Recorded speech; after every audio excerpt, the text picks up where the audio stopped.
Uzakta olsak yüreğimiz seninle, bir kalbimiz de orada atıyor.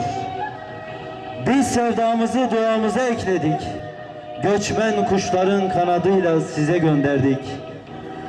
İçindeki şehitlerin hepsi biziz, hepsi bizden. O canlar, o ağrılar, o sızılar hepsi bizim.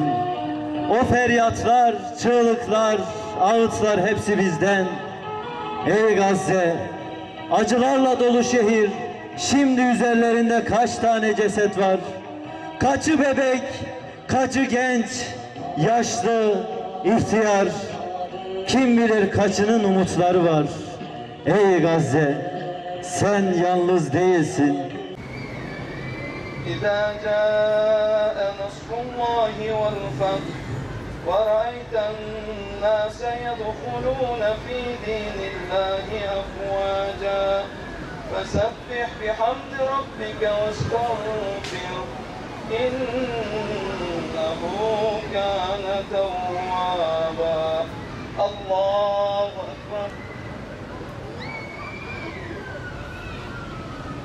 سمع الله لمن حمده. الله أكبر. الله أكبر. الله أكبر.